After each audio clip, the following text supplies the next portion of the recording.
Kagulat World. Buong Asia ginulat ngayon sa biglaang pag-akyat ni Alexandra Ayala bilang isa sa pinakamalalakas na pangalan sa women's tennis sa buong kontinente.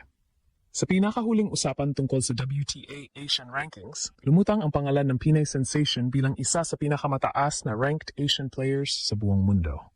At mas nakakagulat, sa edad na 20 years old lamang, pumapasok na si Alex sa elite conversation ng Asian tennis kasama ni Naomi Osaka at Elena Rybakina. Hindi na ito simpleng promising prospect. Hindi na rin ito tungkol lang sa pagiging future star.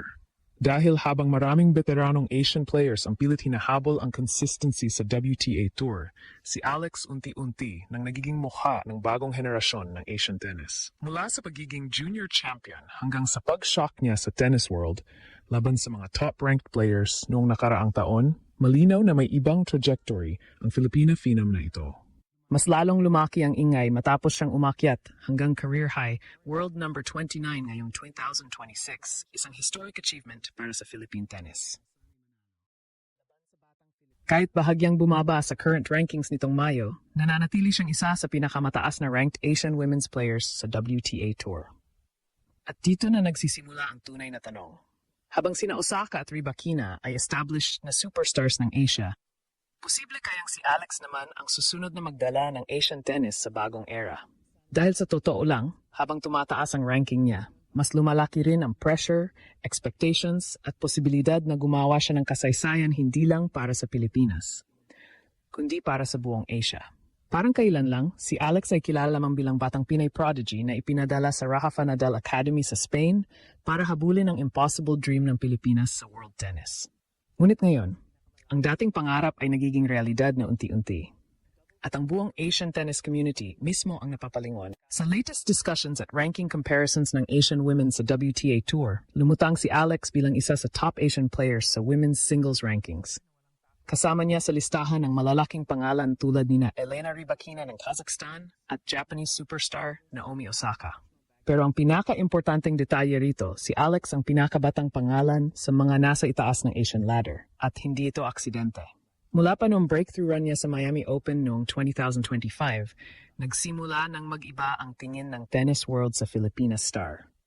Doon niya ginulat ang buong mundo matapos pabagsakin ang ilang Grand Slam champions at world-class opponents. Ang dating wildcard player ay naging legitimate threat sa WTA Tour. Pagpasok ng 2026, tuloy-tuloy ang momentum niya. Umakyat siya sa career high world number 29 noong Marso. Isang ranking na hindi pa naabot ng kahit sinong Filipina sa kasaysayan ng WTA. Hindi lang iyon simpleng number. Simbolo iyon na kaya nang makipagsabayan ng Pilipinas sa pinakamalaking tennis nations sa mundo. At dito mas lalong nakakagulat ang sitwasyon. Habang maraming Asian players ang matagal nang nasa professional circuit bago naka-breakthrough, si Alex ay 20 years old pa lamang. Bata pa, hilaw pa sa ilang aspeto, pero nakakatalo na ng elite competition. Sa madaling salita, hindi pa ito ang final form niya. Kaya ngayon, nagsisimula ng mabuo ang panibagong narrative sa Asia. Si Naomi Osaka ang naging mukha ng Asian tennis noong nakaraang era dahil sa kanyang Grand Slam dominance at superstar aura. Si Elena Rybakina naman ang naging simbolo ng tennis sa women's game matapos manalo sa Wimbledon at manatiling top 10 contender. Pero si Alex, iba ang dating niya. Dahil dala niya ang emotional energy ng isang bansang matagal nang naghihintay ng global tennis superstar. Hindi katulad ng ibang tennis powerhouses, halos walang malaking tennis tradition ng Pilipinas sa world stage. Kaya bawat panalo ni Alex, bawat ranking jump niya, parang national celebration agad. At yun ang dahilan kung bakit sobrang lakas ng impact niya na ngayon sa Asia. Sa katunayan, ilang international reports na mismo ang nagsasabing sobrang lakas ng fan following ni Alex sa tournaments, to the point na nagiging major attraction na ang matches niya. At habang tumataas ang ranking niya, mas lalong lumalapit ang posibilidad na makita natin ang isang Filipina superstar na kayang maging permanent fixture sa top 20 or baka ka top 10 pa ng buong mundo.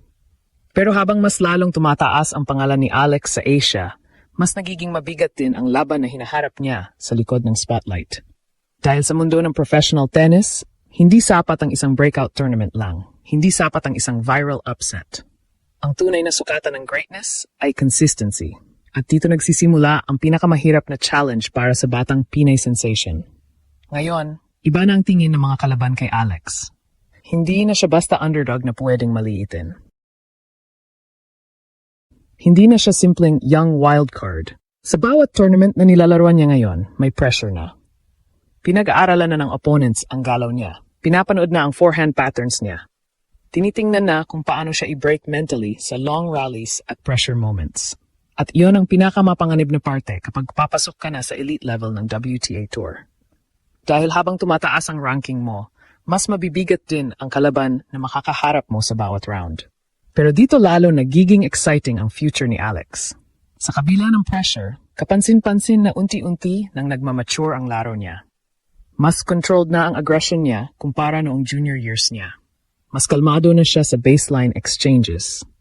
At higit sa lahat, lumalakas ang kanyang confidence laban sa higher-ranked opponents. Maraming analysts ang naniniwalang ang biggest weapon ni Alex ngayon ay hindi lang ang kanyang shot-making ability, kundi ang fearless mentality niya laban sa mga superstar ng sport. At iyon ang katangiang hindi madaling ituro. Sa katunayan, ilang beses nang ipinakita ni Alex na hindi siya natitinag kahit malalaking pangalan ang kaharap niya. Kapag nasa court siya, parang nawawala ang age gap at ranking gap. Lumalaban siya na parang equal ang tingin niya sa sarili niya laban sa kahit sinong world-class player. Kaya ngayon, nagsisimula ng pag-usapan ng international tennis fans ang posibilidad ng isang mas malaking breakthrough sa 2026 season. Posible bang makapasok si Alex sa top 20?